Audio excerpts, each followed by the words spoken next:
এই কবরের মধ্যে থেকে কোরআন তেলাওয়াতের আওয়াজ ভেসে আসতেছে। আল্লাহর বান্দা বুজুর্গ এবার ওই কবরটাকে উদ্দেশ্য করে প্রশ্ন করলেন, ও কবরওয়ালা, এই কবরের মধ্যে কে আছো? কবরের মধ্যে কোরআন তেলাওয়াত করো। কিতাবের মধ্যে পাওয়া যায়। এবার কবর থেকে উত্তর দেওয়া হলো, আমি অমুক এলাকার অমুকের সন্তান, এই কবরের মধ্যে কোরআন তেলাওয়াত করি।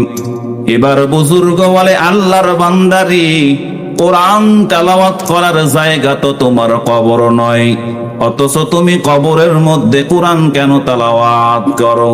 ওই আল্লাহর বান্দা মুর্দা বলে, ও বুজুর্গ রে, আমি যখন দুনিয়াতে বসবাস করতাম, দুনিয়াতে থাকতাম, এমন কোন দিন নাই যেই দিন 5 ওয়াক্ত নামাজ আদায় করার পরে কোরআনুল কারীমটা সামনে নিয়ে বসে আমি বান্দা তেলাওয়াত না করতাম।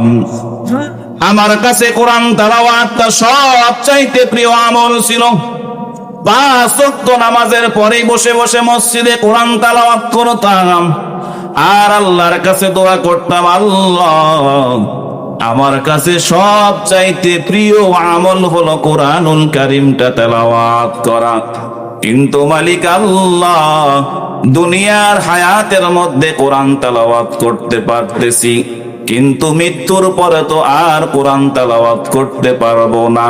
ওগো মালিক আল্লাহ, আমার মৃত্যুর পরেও যেন আমি কবরের মধ্যে কোরআন তেলাওয়াত করতে পারি।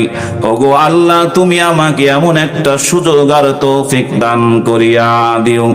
এবার কবরওয়ালা বলে, ও বুজুর্গ রে, আল্লাহর কাছে বেশি বেশি দোয়া করতাম আর কান্না করতাম, আল্লাহ, আমার মৃত্যু